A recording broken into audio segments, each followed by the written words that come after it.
Hello students, मैं अंकिता आपकी English educator स्वागत करती हूँ आपका मैग्नेट ब्रेन्स हिंदी पर, जहाँ आपको मिलता है high quality education with so many top courses. CBSE, UP, MP, Bihar, Delhi, Rajasthan board, class 6 से लेकर क्लास 12 तक के सभी स्टूडेंट्स के लिए ये सभी कोर्सेज अवेलेबल हैं और वो भी एकदम फ्री ऑफ कॉस्ट। इसके अलावा students magnet brains English medium पर भी केजी से लेकर क्लास 12 तक के सभी स्टूडेंट्स के लिए सीबीएसई बोर्ड अवेलेबल है और दोनों ही चैनल्स पे हम आपको फ्री एजुकेशन, यानी ये जो कंटेंट आपको मिल रहा है वो एकदम फ्री एजुकेशन मिल रही है, फ्री ऑफ कॉस्ट मिल रहा है, तो इसका फ़ायदा आपको ज़रूर उठाना है। इसके अलावा ई बुक्स और ई नोट्स भी आपको हम प्रोवाइड करवाते हैं। ई नोट्स की जानकारी में मैं आपको इतना बता दूं कि ये ऑर्गेनाइज फॉर्मेट में होने के साथ साथ बहुत सारे प्रैक्टिस सेट्स के साथ अवेलेबल हैं। तो स्टूडेंट्स, अगर आपको ई बुक्स या ई नोट्स चाहिए तो आप क्या करना है, आपको डिस्क्रिप्शन बॉक्स में जाना है, जो लिंक्स दी गई हैं उन पर क्लिक करना है। जैसे ही आप उन लिंक्स पर क्लिक करेंगे आपको इनसे रिलेटेड सारी जानकारी मिल जाएगी कि आप इन्हें कैसे पा सकते हैं। इस इंपॉर्टेंट इन्फॉर्मेशन के बाद स्टूडेंट्स, अब हम बढ़ते हैं हमारे आज के टॉपिक पे, जो कि है माई मदर एट 66, इस पोएम के पोएटिक डिवाइसेस। तो चलिए स्टूडेंट्स, जल्दी से हम इस वीडियो को स्टार्ट करते हैं। सबसे पहले जानते हैं पोएटिक डिवाइसेस होती क्या हैं। तो ये है, they are the literary devices और in simple words tools used by writers and speakers to enhance the literal meaning of words. इसका मतलब ये है स्टूडेंट्स कि ये वो लिटरेरी डिवाइसेस होते हैं या टूल्स होते हैं या स्पीकर्स और राइटर्स के द्वारा इस्तेमाल करने वाले वो हथियार होते हैं जिससे इस्तेमाल करके वो अपनी बात को और भी गहरा, मजबूत और भी बड़ा मीनिंग दे सकते हैं। यानी सिर्फ शाब्दिक अर्थ तक ही उनके मीनिंग्स नहीं होते, इनफैक्ट उनके बियॉन्ड या उनसे आगे बढ़कर उनके अर्थ होते हैं। राइट स्टूडेंट्स, कुछ ऐसी पोएटिक डिवाइसेस जिनका इस्तेमाल इस पोएम में हुआ है वो हैं ऑलिट्रेशन, असोनेंस, कॉन्सोनेंस, सिमिली एंड इमेजरी। तो ये कुछ हैं स्टूडेंट्स। इसके अलावा रेपिटेशन, पर्सोनिफिकेशन और सिंबलिज्म, ये सारी पोएटिक डिवाइसेस हैं। यानी इस पोएम के अंदर बिना फुल स्टॉप की इस पोएम में बहुत सारी पोएटिक डिवाइसेस का इस्तेमाल हुआ है। राइट, तो हम बढ़ते हैं हमारी पहली पोएटिक डिवाइस की तरफ और वो है ऑलिट्रेशन। Alliteration is the repetition of the initial letter, generally a consonant. Generally a consonant का मतलब होता है स्टूडेंट्स, consonant के अलावा जो vowel sounds होते हैं उनका भी repetition कई बार देखा जाता है, लेकिन वो हाई लेवल पे चूँकि आते हैं इसलिए हमें अभी सिर्फ consonants पर ही ध्यान देना है। ठीक है, so alliteration is the repetition of the initial letter of several words marking the stressed syllable in a line of poem। इसका मतलब ये है कि जैसे एक पोएम के अंदर जो लाइन दी गई हुई है, हर वर्ड को हमें चेक करना होता है, हर वर्ड के पहले लेटर के साउंड को हमें देखना होता है और वो सेम साउंड अगर रिपीट हो रहा है, उस एक लाइन की ही मैं बात कर रही हूँ, पूरे एक्सट्रैक्ट की नहीं, सिर्फ एक लाइन में ही अगर वो साउंड रिपीट हो रहा होता है, इट मीन्स वो ऑलिट्रेशन ही है। ये जो साउंड का रेपिटेशन है, शर्त ये रहती है कि ये साउंड हमेशा बाकी के भी सभी लेटर्स के, बाकी के भी जो सभी वर्ड्स हैं उनके फर्स्ट लेटर का ही साउंड होना चाहिए। जैसे यहाँ एग्जांपल के तौर पे देखिए, क्लैरा क्लोज्ड हर क्लटर्ड क्लोथ्स क्लॉजेट। यहाँ पे जितने भी वर्ड्स हैं सारे वर्ड्स के फर्स्ट लेटर हम देखेंगे। तो यहाँ देखिए, यहाँ पर क्ल क्ल फिर ह है तो इसे काउंट नहीं करेंगे, देन अगेन क्ल क्ल क्ल। राइट, अब यहाँ क्ल, क्ले, क्लो, क्लू, क्ली, क्ला, जो कुछ भी हो लेकिन क्ल का साउंड है बेसिकली। तो यहाँ पर क्या होगा, ये रेपिटेशन है। देखिए कितनी बार, एक बार रिपीट हुआ, दूसरा, तीसरा और ये चौथा, तो 4 टाइम्स रेपिटेशन है। दो बार मतलब एक बार भी ये रेपिटेशन अगर हो जाता है तो हम उसको भी ऑलिट्रेशन में कंसिडर करते हैं। राइट, सिर्फ इतनी सी शर्त है कि हर वर्ड का पहले लेटर का ही साउंड हमें चेक करना होता है। जैसे देखिए, हैरी, हरीड, होम, फिर आगे कहीं नहीं है, तो आगे कहीं नहीं है तो हम इसको हटा देंगे। तो यानी ये 3 बार आया है टोटल। राइट, तो हैरीड, हरीड, होम, तो है, ह, हो, तो ये वैसे तो अलग अलग हैं, अगर मात्रा के हिसाब से बताऊं तो अलग अलग हैं, लेकिन ह साउंड ही है। अब ह साउंड के साथ आप हा, हे, ही, हु क्या कर रहे हो उससे फ़र्क नहीं पड़ता, लेकिन ह साउंड है। राइट, अब यहाँ पर इस पोम के अंदर कहाँ इस्तेमाल हुआ है स्टूडेंट्स, देखिए, repetition of the letter S. एक तो एस का इस्तेमाल कहाँ हुआ है, सी यू, सून, अम्मा। अब यहाँ हो सकता है आपको लगे कि मैम ये तो कितना मुश्किल हो जाता है, हम कैसे ढूंढेंगे स स ह ह, किस तरह से ढूंढेंगे? तो बेटा सबसे पहले आपको ऑलिट्रेशन ही ढूंढना होता है किसी भी पोएम में, क्योंकि it is one of the most common poetic devices और आपके सिलेबस में भी one of the most important, ठीक है, कॉमन होने के साथ साथ सबसे ज़्यादा इम्पॉर्टेंट भी है।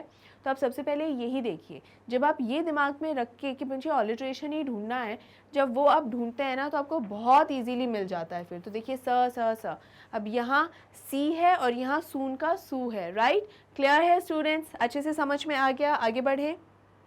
Next is असोनेंस। असोनेंस क्या होता है? असोनेंस भी बिल्कुल ऑलिट्रेशन जैसा ही है स्टूडेंट्स, रेपिटेशन ऑफ साउंड्स, लेकिन डिफरेंस क्या होता है? एक तो इसमें वावल्स होते हैं, मतलब वावल साउंड्स होने चाहिए।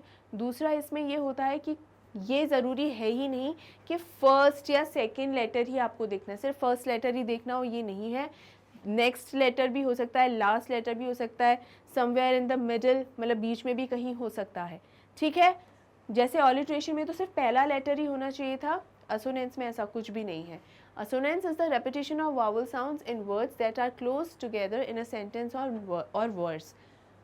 वर्ड्स आसपास ही होनी चाहिए, मतलब डिट्टो ऑलिट्रेशन वाली ही है इसके अंदर। आप ये मत सोचिएगा कि ऑलिट्रेशन से अलग है, आसपास ही होनी चाहिए वर्ड्स। एक ही लाइन का हम एक बार में पूरे एक्सट्रैक्ट का एक साथ में नहीं कंसिडर करते हैं, एक बार में एक ही लाइन का करते हैं कंसिडर। अब यहाँ देखिए, नो पेन नो गेन, तो ये देखिए ये ओ वाला साउंड यहाँ आ रहा है और ये ए वाला साउंड यहाँ आ रहा है, तो इसमें दो असोनेंस हो गए, इसके एक के अंदर ही दो असोनेंस हो गए। ऑलिट्रेशन में भी ऐसा हो सकता है एक ही सेंटेंस में आपको 2 से 3 अलग अलग साउंड वाले मिल जाए, मतलब कॉन्सोनेंट के ही लेकिन अलग अलग लेटर के साउंड हो जाए, जैसे ह हो सकता है, य हो सकता है, प हो सकता है, लेकिन रिपीटिशन होना चाहिए बस, ठीक है? यहाँ देखिए, keep your eyes prize on the prize, तो ये वाला और ये वाला साउंड सेम है, साउंड को देखना है, चाहे ऑलिट्रेशन हो असोनेंस हो, साउंड्स को देखना है, लेटर्स कौन से हैं उनको नहीं देखना। यानी लेटर्स को नहीं देखने का मतलब है कि पहले दूसरे तीसरे लेटर हैं ये तो देखना होता है, लेकिन उन लेटर का साउंड क्या निकल रहा है वो देखना होता है। फॉर एग्जाम्पल, जैसे पहले क्लेरा था तो यहाँ पर ये क का साउंड है, वहीं अगर सेम सेंटेंस में ये लिखा होता तो क्या ये रेपिटेशन कहलाता? बिल्कुल नहीं कहलाता, क्योंकि इस केस में ये स है, साइकिल।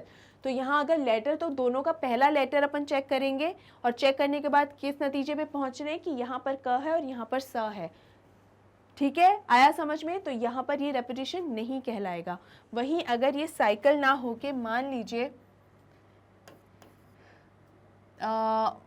लीजिए क्लोरिया होता, ठीक है, तो यहाँ पर के है, तो लेटर अलग है लेकिन वर्ड का फर्स्ट लेटर है, तो यहाँ देखिए फर्स्ट लेटर तो क ही है, तो क्ल है, क्ल है।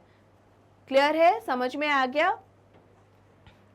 इसके अलावा देखिए यहाँ पर भी जो साउंड्स आ रहे हैं, यहाँ एस है और यहाँ ज है, ठीक है, और ई एस है और जेड ई है। स्पेलिंग्स की बात अगर करें और सिर्फ लेटर्स को अगर देखें, एब्सोल्युटली डिफरेंट, लेकिन साउंड सेम है, राइट? क्लियर है? समझ में आया? पोम में कहाँ पर है? ओ का साउंड प्रोमिनेंट है, कहाँ पर? Home to Cochin last Friday morning, तो होम में ओ, कोचीन में ओ, लास्ट फ्राइडे मॉर्निंग में ओ, तो ये जो ओ है ये टू, ये ऊ है, ओ नहीं है, राइट? तो ये होम, कोचीन, मॉर्निंग, तो ये जो है ओ का जो साउंड है वो यहाँ पर रिपीट हो रहा है students, right? Next is dose open mouth her face ashen like that of a cops, तो ओ अगेन कॉप्स, तो डोज में, कॉप्स में, ओपन में, यहाँ पर अगेन ओ का साउंड आ रहा है, रिपीट हो रहा है।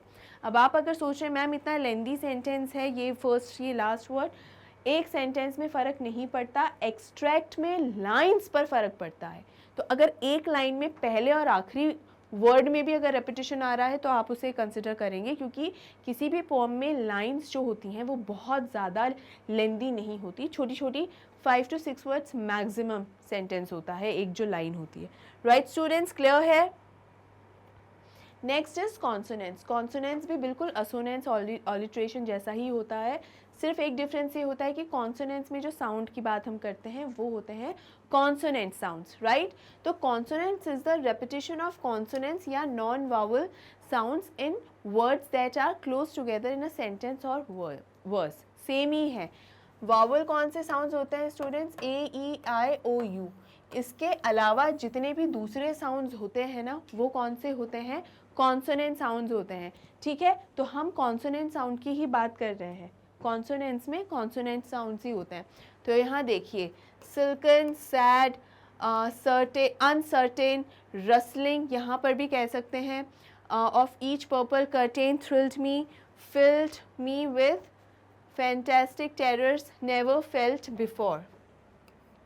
ठीक है, आया समझ में? तो स का साउंड रिपीट हो रहा है, यहाँ फ का साउंड रिपीट हो रहा है, एंड दे आर व्हाट?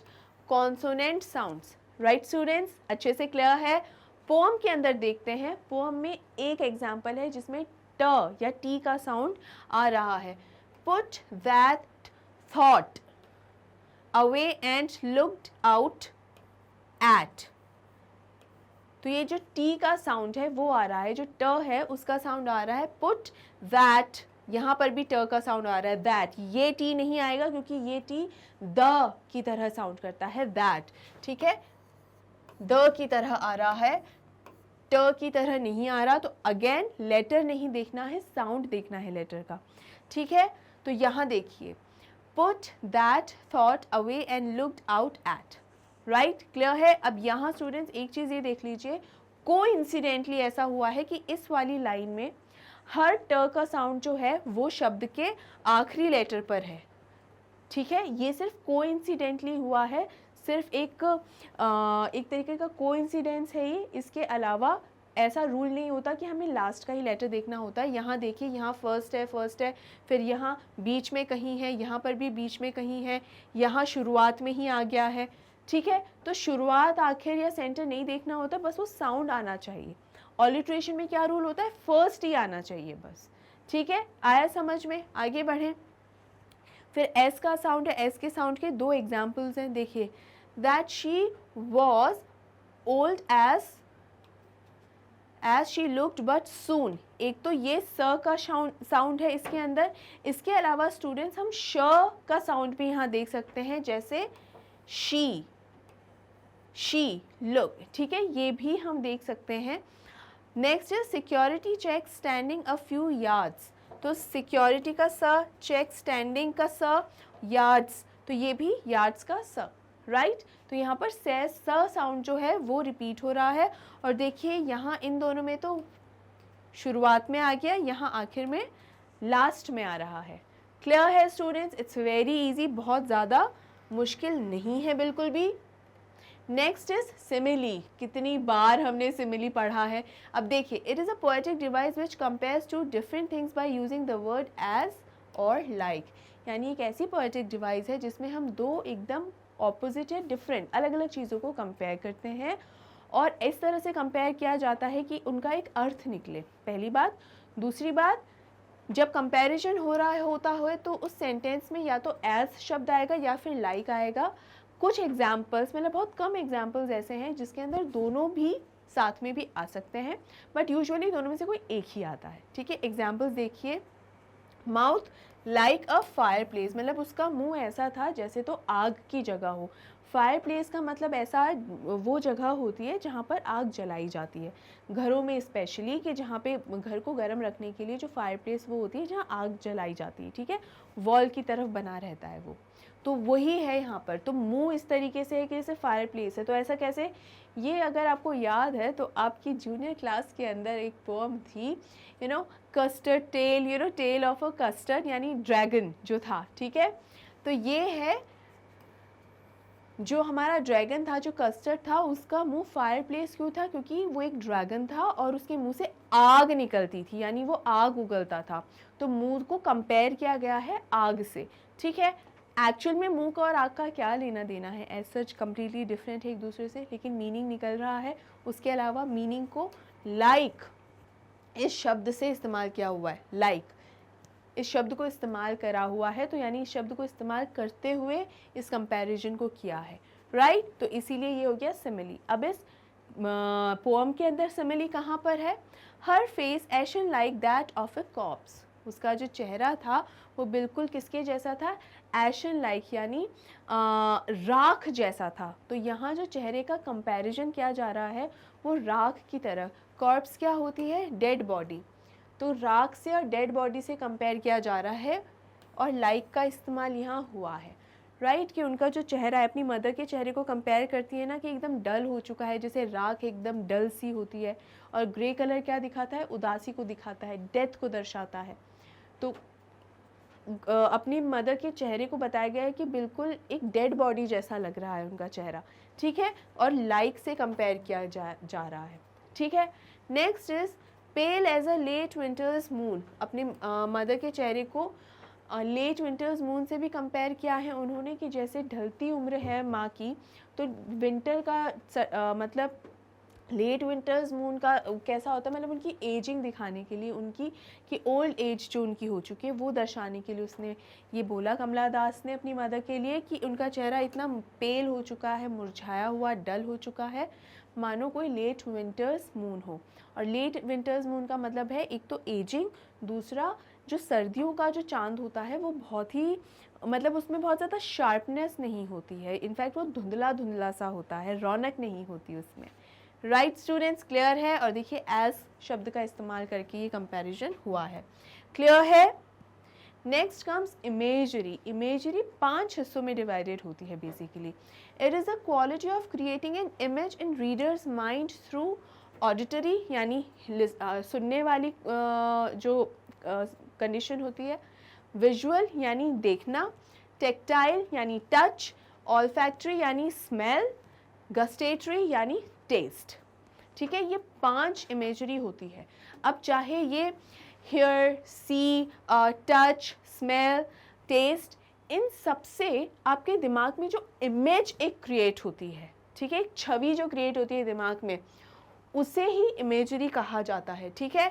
अब यहाँ देखिए, मैं एक बात बताऊँ आपको कि मान लीजिए बहुत ज़्यादा गर्मी हो रही है, बहुत गर्मी है, गर्मियों का सीज़न है, उसके अंदर जब हम इमेजिन करते हैं एकदम कि कोई आइसक्रीम खा रहा है, किसी को हम आइसक्रीम खाते हुए देखते हैं, तो कहीं ना कहीं उसको देखकर हमको एकदम ऐसा फील होता है कि काश हमें भी आइसक्रीम मिल जाए, फिर ठंडी ठंडी आइसक्रीम, ठंडा ठंडा एकदम मौसम लगेगा, राइट। ये हम फील करते हैं कैसे? देखकर, राइट, देखकर। तो हम देखकर, सुनकर, जैसे म्यूज़िक, बहुत अच्छा म्यूज़िक भी होता है तो हमारा मूड रिफ़्रेश कर देता है। तो म्यूज़िक की एक्चुअल में भी म्यूज़िक अगर ना सुन रहे हो, पोएम्स में भी सुन रहे हो, माने पोएम्स में तो आप जब पढ़ रहे होते हो तो आपको कोई गिटार की या कोई बांसुरी की धुन नहीं सुनाई देती होगी ना। यहाँ कहने का मतलब है कि जो पोएट्स होते हैं अक्सर अपनी पोएम के थ्रू बताते हैं कि पानी के बहने की आवाज़ आ रही है, तो आपको आवाज़ एक्चुअल में सुनाई नहीं दे रही, आवाज़ की एक बात हो रही है। ची ची ची चिड़ियों की चहचहाने की आवाज़ आ रही है, तो ये आवाज़ एक्चुअल में आपको सुनाई नहीं दे रही, आपको सिर्फ बताया जा रहा है ये आवाज़ है। तो ये इसके बारे में जानकर और ये सुनने वाली चीज़ों के बारे में जानकर जब आप इमेजिन करते हो और आपके सामने एक छवि क्रिएट होती है कि इस तरीके का वातावरण है जहाँ पे ऐसा एक माहौल है जहाँ पर बढ़िया हरे हरे पेड़ है, हर तरफ ऊंचे ऊंचे पहाड़ हैं, बहती हुई नदियाँ हैं और चहचहाती हुई चिड़ियाँ हैं, और ऐसा लग रहा है जैसे कोई बांसुरी बजा रहा हो। तो ये धुन के आधार पर सोची गई एक छवि है, यानी एक इमेज है, राइट स्टूडेंट्स। क्लियर है? अच्छे से समझ में आया है ना?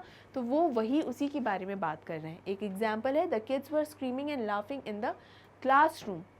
तो यहाँ पर हम ये सुन रहे हैं ना, तो ये इमेजिन करो कि किस तरीके से बच्चे हल्ला गुल्ला मचा रहे होंगे क्लास में। So just imagine this. तो इमेजरी इमेजिन करना इन 5 में से किसी एक तरीके से, ठीक है। अब पोम में क्या है इमेजरी? ट्री स्प्रिंटिंग, द मेरी children spilling out of their home. ये क्या एक इमेजरी है? ये एक विजुअल इमेजरी है स्टूडेंट्स। इसको किस तरीके से दिखाया गया है? यूथ को दर्शाने के लिए, यूथ को दर्शाने के लिए ये एक इमेजरी है, क्योंकि बगल में मदर बैठी हुई है और जो मदर है वो सो चुकी है, तो वो तो एकदम बहुत बूढ़ी और बुज़ुर्ग लग रही है, लेकिन यहाँ पर ये जो बच्चे और ये जो पेड़, नए पेड़ ये दिखाई दे रहे हैं, इनसे एक यूथनेस नज़र आ रही है। ठीक है, तो यानी young, energy, youth, happy, excited, तो ये सब इसमें नज़र आ रहा है। राइट स्टूडेंट्स, क्लियर है, अच्छे से समझ में आया? Next come repetition. Repetition is one of the easiest poetic devices, किसी भी शब्द का रिपीट होना basically. It is a poetic device that is use to repeat single word, phrases और स्टैंजाज एट इंटरवल्स, यानी चाहे शब्दों का इस्तेमाल हो, चाहे पूरे पूरे सेंटेंसेस का हो, फ्रेजेस का हो, या पूरे स्टैंजा हो, जब ये एज इट इज़ रिपीट होते हैं, एज इट इज़ रिपीट होते हैं, उसे ही रिपीटिशन कहा जाता है। जैसे होम स्वीट होम, इनमें कोई डिफरेंस नहीं है। It is what it is, ये रिपीटिशन है, इट इज़ और इट इज़ रिपीट हो रहे हैं। पोम के अंदर लुक्ड जो है वो रिपीट हुआ है, और इससे भी ज़्यादा ज़रूरी जो स्माइल शब्द है लास्ट में एकदम, वो रिपीट हुआ है। तो लुक्ड शब्द जो रिपीट हुआ है उसका इम्पोर्टेंस ये है कि ये अपनी मदर को बार बार देख रही हैं, फिर इन्हें ख्याल आ रहा है, नॉस्टैल्जिक हो जा रही है कमला दास, और फिर looked at her mother once again. Right, ये एक इमेजरी ये एक रेपिटेशन है। इसके अलावा लास्ट में तो सबसे स्ट्रॉन्ग रेपिटेशन है स्माइल का, smile and smile and smile. Right, ये भी है। दूसरा स्टूडेंट्स, यहाँ पर रेपिटेशन के बारे में एक बार जाने, जैसे कुछ वर्ड्स ऐसे होते हैं, जैसे इस जैसा शब्द हो गया, द जैसा शब्द हो गया, कुछ रेगुलर इस्तेमाल में आने वाले जो शब्द होते हैं, ये कभी रेपिटेशन का हिस्सा नहीं होते। ये रेपिटेशन का हिस्सा तभी होते हैं जब कोई इम्पॉर्टेंस इनके साथ जुड़ी हो। जैसे लुक्ड शब्द एक रेगुलर से इस्तेमाल होने वाला शब्द है, लेकिन यहाँ पर इस पोम के अंदर लुक्ड शब्द बहुत ही मायने रख रहा है, क्योंकि यहाँ पर कमला दास जब अपनी मदर को देख रही है, तो वो सिर्फ एक तो अपनी मदर को देख रही है और फिर बाहर देख रही है, अपनी गाड़ी की खिड़की के बाहर भी देख रही है। तो ये देखना बेसिकली एक कंपैरिजन ड्रॉ करना है, किस तरीके से जो कॉन्ट्रास्ट ड्रॉ होता है दो इमेजेस के अंदर, कि किस तरीके से जो मदर है और किस तरीके से ये जो बाहर यूथ है, यानी जो बच्चे और पौधे हैं, इन दोनों में एक डिफरेंस जो क्रिएट हो रहा है, कॉन्ट्रास्ट जो क्रिएट हो रहा है। तो ये इंपॉर्टेंस रख रहा है ये लुक्ड शब्द यहाँ। ऐसा नहीं कि बस कोई भी दोबारा आ गया और रिपीट हो गया, ऐसा नहीं होता। तो इम्पॉर्टेंस रखना चाहिए। राइट, क्लियर है, यहाँ पर भी अच्छे से समझ में आया। Next is personification. The poetic device is used to confer human qualities on something that is not human। मतलब इस पूरे ब्रह्मांड में इंसान के अलावा जितनी भी और चीज़ें हैं, चाहे कोई चीज़ हो, पशु पक्षी, कुछ भी हो, नदी झरने नाले, कुछ भी हो, इंसान के अलावा कुछ भी चीज़ है, उस चीज़ पर इंसान की कोई क्वालिटी लागू करना पर्सोनिफिकेशन कहलाता है। पर्सन शब्द से ये बना है। इसके अलावा एक और चीज़ है स्टूडेंट्स की, अगर कोई ऐसी क्वालिटी जो इंसान में भी हो और किसी चीज़ या किसी पशु पक्षी में भी हो, जैसे नाचना, हंसना या रोना। जैसे क्रोकोडाइल टीयर्स सुने हैं ना, यानी जो मगरमच्छ है वो रो भी देता है।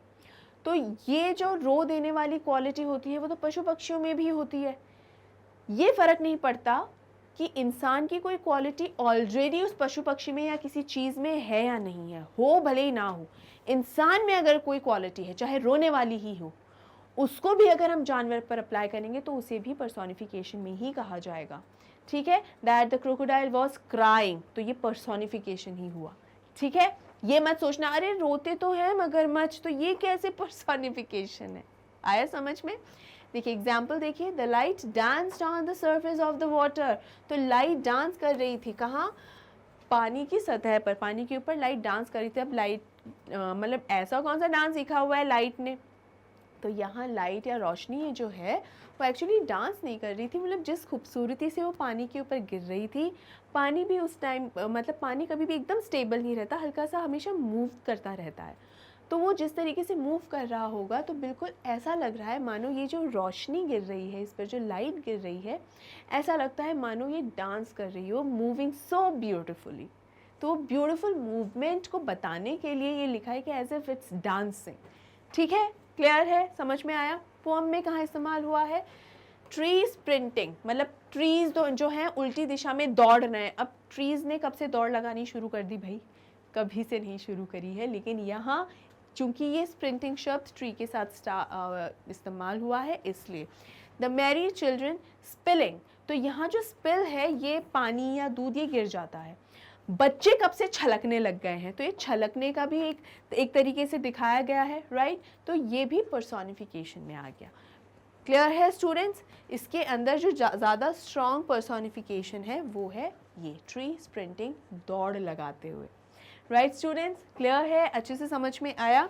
एंड चिल्ड्रन स्पिलिंग मतलब बच्चे बिखर रहे हैं, बिखरेंगे कैसे, मतलब क्या बिखरेगा, तो यहाँ पे अगेन एनर्जी के किस तरीके से खेल रहे हैं, कूद रहे हैं, राइट। क्लियर है स्टूडेंट्स? समझ में आया। Then comes symbolism. सिम्बलिज्म का मतलब ये किस शब्द से बना है, सिंबल से। सिंबल क्या होता है बेसिकली, अगर मैं कहूँ तो चिन्ह, किसी चीज़ को किसी चिन्ह से हम लोग स्पेशली सोशल साइंसेज में जैसे या ज्योग्राफी में कहें तो जब हम मैप्स बनाते हैं तो कई बार होता है ना, जैसे रेलवे लाइन अगर दिखानी है तो हम उसका एक सिंबल सा बना देते हैं इस तरीके से कुछ, राइट, ऐसे बना दिए। केचुआ ज़्यादा लग रहा है मानो अर्थ वॉर्म मैंने बनाया, बट हम क्या मान के चल रहे हैं इसको, रेलवे लाइन। उसी तरीके से अगर पहाड़ दिखाने हो तो कुछ अपन दिखा देंगे, नदी कुछ दिखानी हो तो हम उस तरीके से दर्शा देंगे, राइट। क्लियर है? आ रहा है समझ में?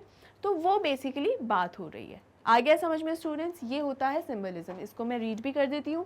It is a literary device that uses symbols, be they words, people, marks, location और abstract ideas to represent something beyond the literal meaning.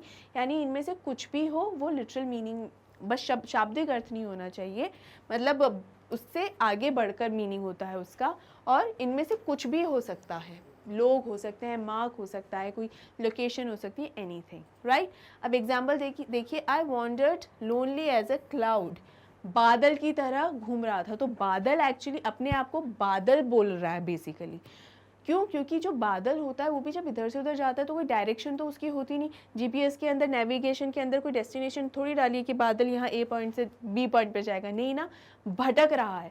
उसी तरह खुद भी कि मैं भी बस इधर एकदम दिशाहीन, डायरेक्शन लेस, बस इधर से उधर भटक रहा हूँ। तो ये क्लाउड को एज अ सिंबल यूज़ करा है। इस पोएम में लेट विंटर्स मून एक सिंबल की तरह है।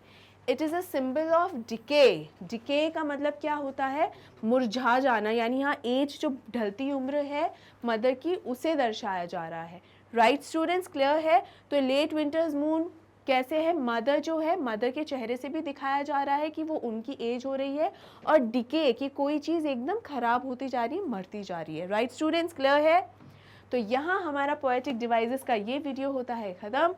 कैसा लगा ये वीडियो मुझे कमेंट करके बताइएगा, और कोई डाउट रह गया है तो वो भी पूछिएगा। और स्टूडेंट्स, इस वीडियो को लाइक करना है, ज़्यादा से ज़्यादा शेयर करना है, मैग्नेट ब्रेन्स हिंदी को सब्सक्राइब करना है, क्योंकि यहाँ मिल रहे हैं ये सभी के सभी टॉप कोर्सेज एकदम फ्री ऑफ कॉस्ट। और इसी के साथ students, magnet brains English medium को भी आपको ज़रूर से ज़रूर सब्सक्राइब करना है।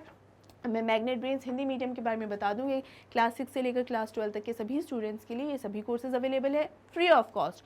और मैग्नेट ब्रेन्स इंग्लिश मीडियम पर केजी से लेकर क्लास 12 तक के सभी स्टूडेंट्स के लिए सीबीएसई बोर्ड अवेलेबल है, अगेन फ्री ऑफ कॉस्ट, यानी फ्री एजुकेशन जो हम आपको प्रोवाइड करवाते हैं उसका फ़ायदा ज़रूर उठाइए। इसके अलावा ई बुक्स और ई नोट्स भी हम आपको प्रोवाइड करवा रहे हैं, जिनके लिंक्स दिए गए हैं डिस्क्रिप्शन बॉक्स में। ई नोट्स से जुड़ी हुई छोटी सी बात यह कि ऑर्गेनाइज फॉर्मेट में होने के साथ साथ इनमें प्रैक्टिस सेट्स भी अवेलेबल हैं जो एग्जाम्स के लिए आपको एकदम पक्की तैयारी करवा देंगे। अभी आपको मिलेंगे ऐसे कि डिस्क्रिप्शन बॉक्स में इन दोनों की जो लिंक्स हैं उन पर जब आप क्लिक करोगे इनकी जानकारी मिल जाएगी कि इन्हें आप कैसे पा सकते हो। इसी के अलावा मैग्नेट ब्रेन्स इंग्लिश मीडियम और हिंदी मीडियम दोनों को ही आप फॉलो करें इंस्टाग्राम, टेलीग्राम, फेसबुक, ट्विटर और व्हाट्सएप पे, ताकि आपको सभी लेटेस्ट डिटेल्स, अपडेट्स मिलती रहें, चाहे लाइफ से रिलेटेड हो या किसी भी क्लास या सब्जेक्ट से रिलेटेड हो।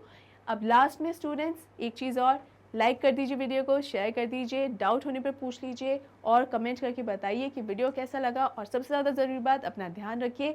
मिलते हैं अगले वीडियो में, तब तक के लिए take care and good bye.